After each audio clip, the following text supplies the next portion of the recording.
Hello, genealogists. This is Craig, and this is Just Genealogy. And I'm so happy to be with you all today. And I'm going to talk about something that I don't normally talk about. It's not because I don't use it a lot. In fact, I use it probably more than anything else, but I've never really felt, what's a good word? Competent. I probably suffer from imposter syndrome or something when it comes to DNA. Now, years ago, I guess 2015, maybe 16, 17, when Heritage Books was running cruises, genealogical cruises and conferences. They were so much fun. I invited three genealogists to come and go on a partial transit of the Panama Canal and spend 21 hours of teaching with me and about 250 other people. I actually don't remember what the number was about DNA. So I got 21 hours of DNA. So in my own mind, I became semi-competent, but not competent enough. So over the years, I've used DNA as a way to relax. In other words, when I want to relax, I sit down with Ancestry or Family Tree DNA or MyHeritage, and I just wander through my matches. And I attempt to match my matches to me, which is a lot of fun from the perspective of getting practice in doing genealogy. One of the not so nice, or maybe very nice things about DNA is the number of databases that exist out there. The first thing, though, that you have to understand before dealing with those databases is what kinds of tests there are. Now, there are lots of places on the web and lots of books out there that will help you understand what autosomal DNA is, what Y-DNA is, what X-DNA is, what mitochondrial DNA is. That's really not my job. At least I don't think so. There are some really good books on that kind of thing, and one of them is Genetic Genealogy in Practice from the National Genealogical Society collection of books on how to. And then there is the Family Tree Guide to DNA Testing and Genetic Genealogy. And they will give you a good foundation, at least they've given me a good foundation, about understanding each one of these tests. My recommendation is that you first get an autosomal test with Ancestry. Because and Ancestry usually has them on sale often during the course of the year. Just wait for the sale. Usually when the sale shows up, I buy 3 or 4 kits to keep me at 4 kits total. So I always have a kit available to give to a relative or to give to a friend or whatever. I like giving away kits for some reason. And no, I'm not going to give a kit away to you.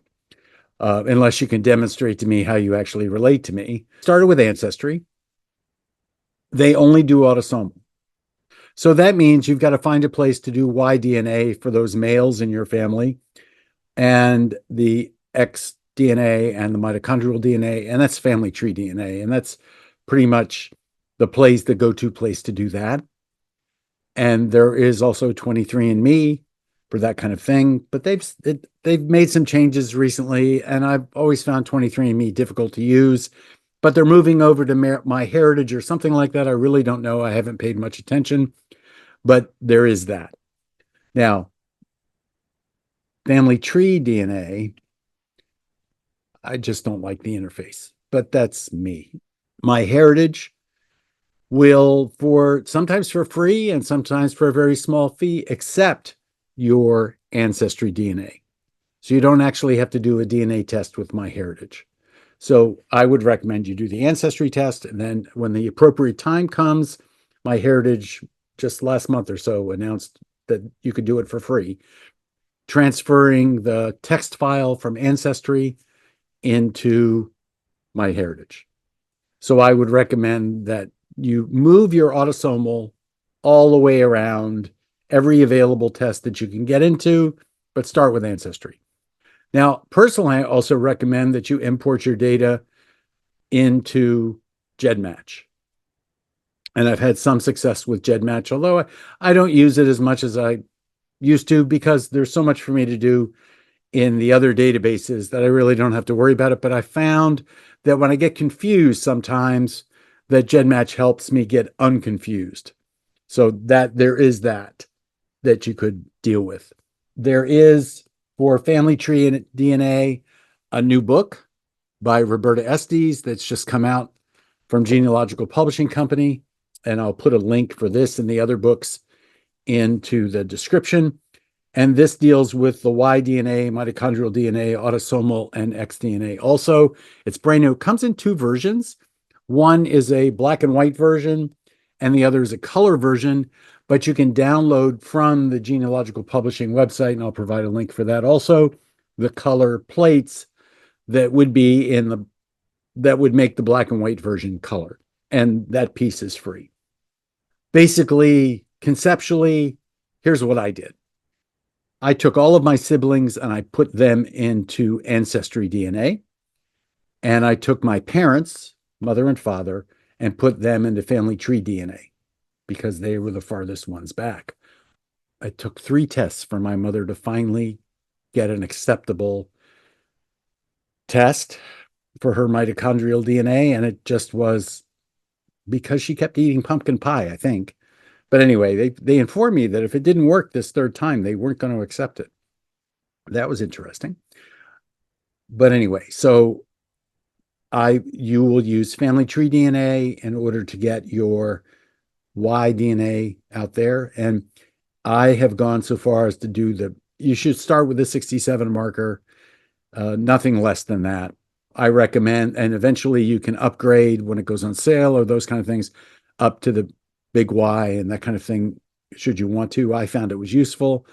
In fact, I learned in my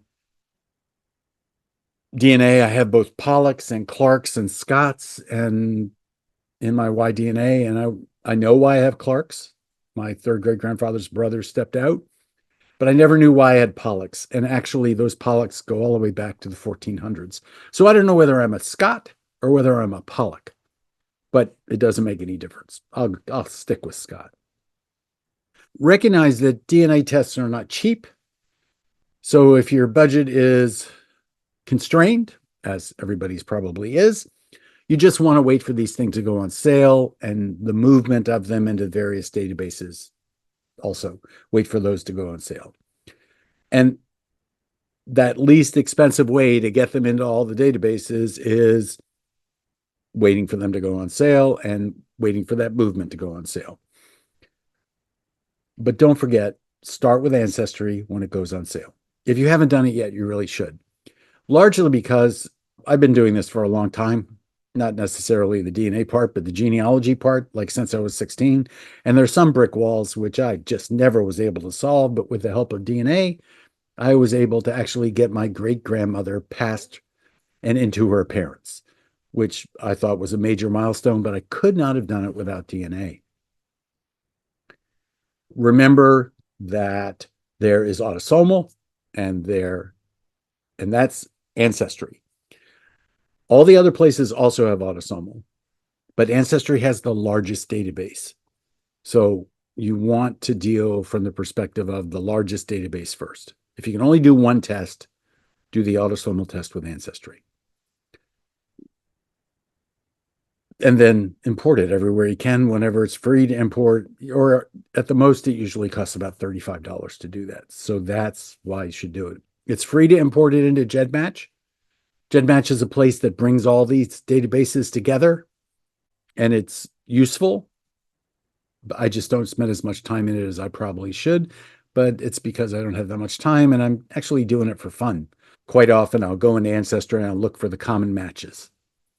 Unviewed common matches is where I start my process every day and deal with those, get those into the database, because as they are in the database, they make it possible for other people to connect to your database. So you want to do those first and make sure you don't have any of those left.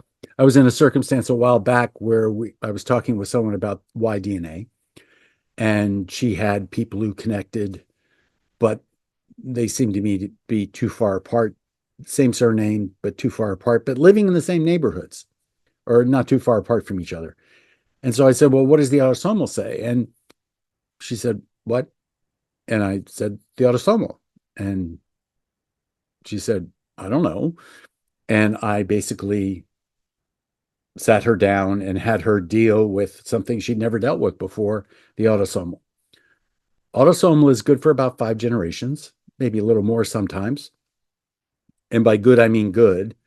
But there's always stuff that doesn't quite work out in the cusp of things. You can go farther back. There's something that I'm not going to talk about today called endogamy. And if you're Jewish or French Canadian, there's a lot of intermarriage going on, and it creates strange things in regards to DNA. These are all things that if you read these books, you'll learn a little bit about. But that's what I wanted to deal with today. And probably I'll talk more about DNA in the future because I have so much fun with it. And believe me, I have a rule. If it isn't fun, don't do it, but you've got to learn to make a lot of things fun. But I also have a rule about specifically genealogy. If you're not having fun doing genealogy, then you're doing it wrong. And for me, DNA is absolutely fun. And today I apologize for the movement of the screen back and forth. I'm going to have to figure out how to turn that off because it just isn't so much fun watching myself bounce back and forth on the screen as I move my hands back and forth. And it's difficult for me to talk without using my hands. So there is just that. So if you have any questions about DNA that you think I might be able to answer, but I am a bona fide know-it-all, so I'll give it my best shot or I'll figure it out.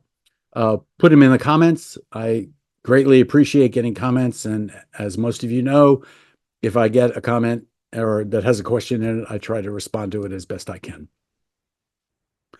So we've talked about basically how to get the most out of DNA without breaking the bank, how to get it into as many databases as possible. And that's exactly what you want to do.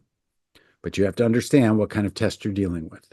And it's the autosomal that you're going to get into all those databases. It's not going to be the Y DNA or the X DNA, which we didn't even talk about, or the mitochondrial DNA. Remember, the mitochondrial is your mom's side, the Y is your dad's side. That's the easiest way to put it.